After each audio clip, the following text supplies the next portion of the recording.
Question number 8 नहीं 4 बताता। ठीक है, कल मैंने आप लोगों को जो बताया था वो क्वार्टरली वाला था।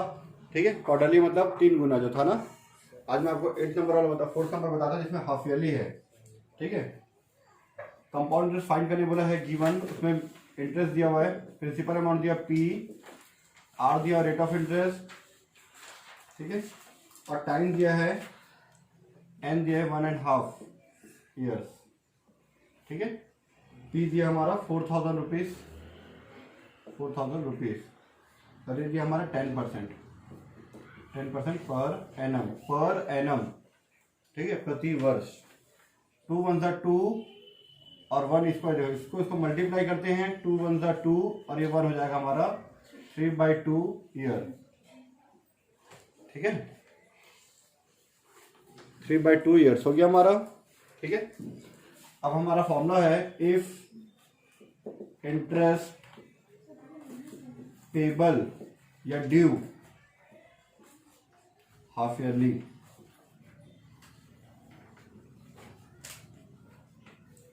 यदि ब्याज अर्धवार्षिक या छमाही, जो लिखा वो लिख लेना। ठीक है, अर्धवार्षिक देय हो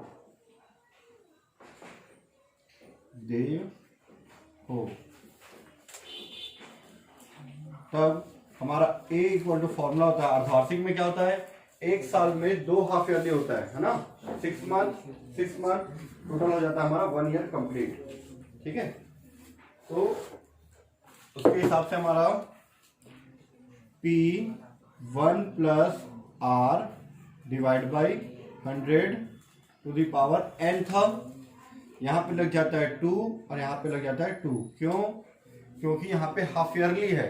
हाफ ईयरली में 2 बार आता है, इसलिए 2 बार मल्टीप्लाई होता है, 2 बार ये हो जाता है। ठीक है, तो A इक्वल टू P की वैल्यू है 4,000 रुपीज, 1 प्लस R की वैल्यू 10%, 2 × 100 200, 2 का 2, ये 2 का 2 हो गया। N की वैल्यू कितनी है? N की वैल्यू 3/2।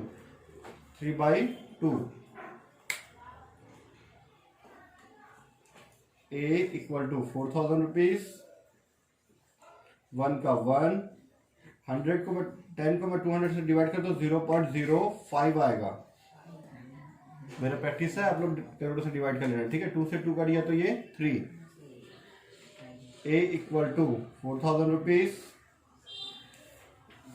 1 + 0.05 को ऐड कर दो 0.5, 1 + 1.05 to the power 3। A equal to 4,000 rupees. अब मैं इसका 3 बार मल्टीप्लाई करूँगा, 1.05 × 1.05 × 1.05 करेंगे तो आएगा हमारा 1.157625। शायद आएगा, एक बार चेक कर लेता हूँ मैं। जहाँ तक मुझे याद है, मैंने पिछले क्वेश्चन में भी सर्च किया था, एक बार फिर भी चेक करते हैं। 1.05 × 2 3 7625। ठीक है, इसका मैं 4,000 से मल्टीप्लाई कर दूंगा, ये बिल्कुल सही है। इसका 4,000 से मल्टीप्लाई कर दो, क्या है आपका 4630.50 आया है। ठीक है, इतना आया है। हमको अमाउंट निकालने नहीं बोला था, हमको बोला था कंपाउंड इंटरेस्ट निकालने। तो कंपाउंड इंटरेस्ट पूरा स्पेलिंग लिखना, चक्रवृद्धि ब्याज हिंदी में, इंग्लिश में कंपाउंड इंटरेस्ट। चलो मैं लिख देता हूँ। ठीक है, compound interest is equal to, ठीक है, compound interest is equal to A - P, है ना, अमाउंट माइनस प्रिंसिपल। ठीक है, अमाउंट हमारा है 4630.50। P की वैल्यू कितनी है हमारी? 4,000 रुपये। 4,000 रुपीज माइनस कर दोगे तो आपका CI आ जाएगा हमारा। CI इक्वल टू आ जाएगा मेरा 630.50 रुपीज। इतना रुपया आ जाएगा हमारा। ये था हमारा क्वेश्चन नंबर 4 का आंसर। ठीक है, कंप्लीट। इसी तरह से हम लोग क्वेश्चन नंबर 8 बनाएंगे। ठीक है, 8 में दिया है कि 25,600 रुपये हम लोग डिपॉजिट करें 3 साल के लिए। पहले साल के लिए 5%, दूसरे साल के लिए 4%, तीसरे साल के लिए 5% है। ठीक है, क्वेश्चन नंबर 7 दिया हुआ है, देखना मूलधन दिया हुआ है P इक्वल टू 5,000 रुपए, R दिया हुआ है 6% पर एनम और N दिया है 4.5 साल, ठीक है 4.5 ईयर।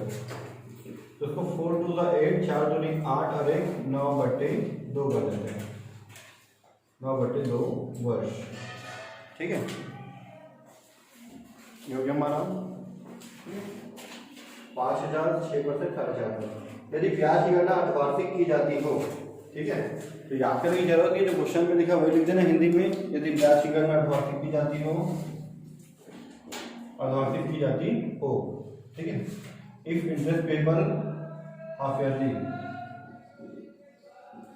हाफ ईयरली मतलब आधे साल ना, मतलब 2 बार आएगा, एक साल में 2 बार होता है कैलकुलेशन, ठीक है। तो उसका फॉर्मूला होगा A equal to P 1 plus R divide by 100 to the power n, ठीक है। तो A इक्वल टू P का वैल्यू हाफ ईयरली होता है, तो यहाँ पे आता है 2 करके मल्टीप्लाई होता है, 2 इंटू 100 और यहाँ पे 2n। P का वैल्यू 5,000,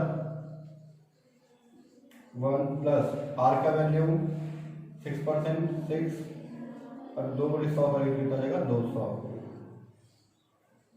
2 n का वैल्यू है 9/2, 9/2।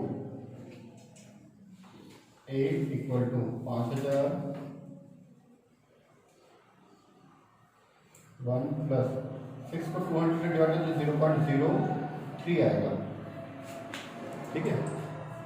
फिर 6 को 2 से डिवाइड तो 3 और 2 जीरो आएगा तो 0.0, ठीक है। 2 से 2 कटेगा तो यहाँ पे आ जाएगा 9। A इक्वल टू 5,000, 1.03 पावर में 9। A इक्वल टू 5,000 इंटू कितना आ रहा है कैलकुलेटर में देखते हैं, ठीक है। तो 1.03 पावर में 9, 1.03 इंटू 2, 3, 4, 5, 6, 7, 7, 8 और 9 है ना, यह आ गया 1.30477 के बाद और भी है 187, छोड़ दो उसको, इंटू 5 ऐड करोगे तो एक बटा मेरा 6523.86 रुपीज, इतना आ रहा है लगभग। ये मेरा आ रहा है मिश्र धन आ रहा है, ठीक है, अमाउंट आ रहा है। अगर हमको ब्याज की गणना करनी बोले तो ब्याज निकालेंगे, चक्रवृद्धि ब्याज की करनी बोले तो ब्याज निकाल लेते हम लोग, ठीक है।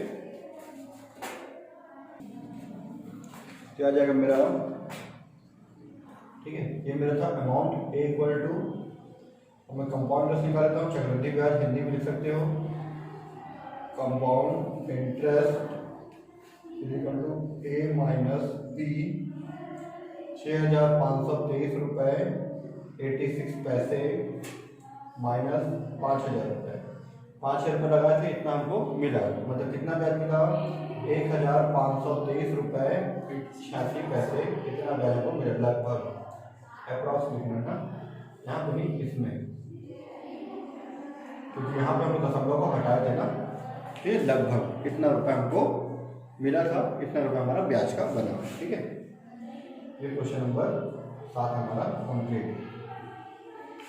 ठीक है। क्वेश्चन नंबर 8 में हमको क्या दिया हुआ है, 25,600 रुपये हम लोग डिपॉजिट किए हैं 3 साल के लिए, ठीक है। तो जो दिया उसको लिख लेते पहले, गिवन P इक्वल टू 25,600 रुपये हम लोग डिपॉजिट किए हैं, ठीक है। टाइम दिया 3 अलग अलग साल दिया है, और 3 अलग अलग साल में अलग अलग परसेंट दिया हुआ है, R1, R2 और हम लोग R3 थे। जितने बार परसेंट चेंज होगा उतना अलग अलग R1, R2, R3 लिखेंगे, ठीक है।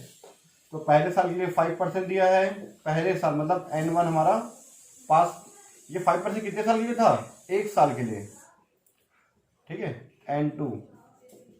फिर उसके बाद दिया 4% दूसरे साल के लिए, ठीक है, 4% पर एनम, पर एनम।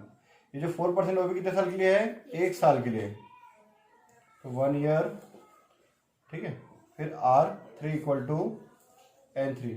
उसके बाद ये फिर से 5% दिया है, वो कितने साल के लिए? भी 1 साल के लिए ही है, पर एनम 1 ईयर, ठीक है। अब यहाँ पे जो हमारा इंटरेस्ट का जो कैलकुलेशन है वो हाफ ईयरली होता है ना। If interest payable half yearly, if interest payable half yearly, ठीक है। यदि ब्याज अर्धवार्षिक देय हो, अर्धवार्षिक होगा तब क्या होगा, ठीक है। तो हम लोग क्या होता है, हाफ ईयरली होता है तो पावर में 2 और आर के डिवाइड में भी 2 आ जाता है, ठीक है। तो फॉर्मूला होगा हमारा A equal to amount equal to, amount का ए इक्वल टू पी, यहाँ पर आप लोग स्पेलिंग लिख लिया करो, ठीक है। एक बार आर का लिख लो, एक बार एन का लिख लो, नंबर ऑफ ईयर्स करके, बाकी लिखने की जरूरत नहीं है। 1 प्लस R1 डिवाइड बाई, पूरे के डिवाइड मत डाल दिया, प्लस के सी पर आएगा डिवाइड, है ना, कुछ लोग करते हैं इसलिए बता रहा हूँ मैं, है ना। 2 इंटू 100 और यहाँ पे 2n1, ठीक है, 2n1 हो गया। फिर से 1 plus R2 divide by 2 into 100 और यहाँ पे 2n2। फिर से यहाँ पे 1 plus R divide by R3 ना, R1 R2 R3, 2 into 100 power में 2n3, 2n3 आ रहा, क्लियर आ रहा, चलो ठीक है। ए इक्वल टू पी का वैल्यू कितना है? 25,600, 25,600, 1 प्लस आर की वैल्यू, R1 की वैल्यू 5, R1 की वैल्यू 5 डिवाइड में 2 इंटू 100 मतलब 200, ठीक है, ठीक है। यहाँ 2 है तो 2 और हमारे n1 की वैल्यू कितनी है? 1 ईयर, है ना, 1 ईयर 1। फिर ऐसी 1 प्लस R2 की वैल्यू कितनी है? 4 डिवाइड बाई 2 इंटू 100 हो जाएगा 200 और यहाँ पर हो जाएगा 2 इंटू n2 की वैल्यू हमारी 1 है। फिर से ऐसी 1 प्लस R3 की वैल्यू कितनी है? 5% और 1 ईयर, 5 डिवाइड बाई 200, ठीक है, 2 इंटू 1, 25,600, 1 का 1 हो गया, 5 को 200 से डिवाइड कर तो 0.025 आएगा, 2 1 जा 2। फिर ऐसे यहाँ पे 1 प्लस 4 को 200 से डिवाइड कर तो 0.02 आएगा, पावर में 2 1 जा 2 हो गया, ठीक है। फिर से ऐसे 1 प्लस 5 को 200 डिवाइड कर तो 0.025 आएगा और पावर में 2 1 जा 2, 25,600 स्क्वायर कर तो 1.025 पावर में 2, इस दोनों का ऐड कर तो 1.02 आ जाएगा, पावर में 2 स्क्वायर कर तो 1.025 पावर में 2, ठीक है। और ये तो गायब हो गया हमारा। ए इक्वल टू 25,600, इसका हम लोग स्क्वायर निकालें तो 1.0625, ठीक है। इसका निकाला होता आएगा 1.04004, ठीक है। इसका निकाल तो भाई आएगा 1.050625 आएगा, ठीक है। तीनों का हम लोग क्या करते हैं? मल्टीप्लाई कर देते हैं, ठीक है। थोड़ा सा कैमरा के एंगल को नीचे ले लेते हैं। इसका स्क्वायर निकल तो जाए, इसका स्क्वायर निकल तो जाएगा, इसका स्क्वायर निकल जाए, तीनों का मल्टीप्लाई कर दो, एक आंसर आ जाएगा, ठीक है।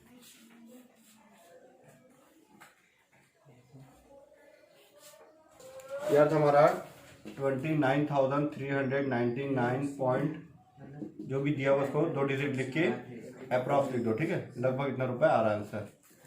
फिर जो भी हैंस करके कितना रुपये पेमेंट करना लिख देना हिंदी में, अतः करके जो क्वेश्चन में लास्ट में पूछा वो आंसर आ गया। ठीक है, जो बुक का आंसर दिया आपका गलत है वो, ये आंसर बिल्कुल करेक्ट है। ठीक है, देख लो कितना आंसर आ रहा है, 29,399 पॉइंट समथिंग आएगा, लिख लेना। 177,444। ठीक है, 29,399.2174 लिखा है, तो राउंड फिगर में 22 कर देता मैं। ठीक है, ये आंसर हमारा कंप्लीट।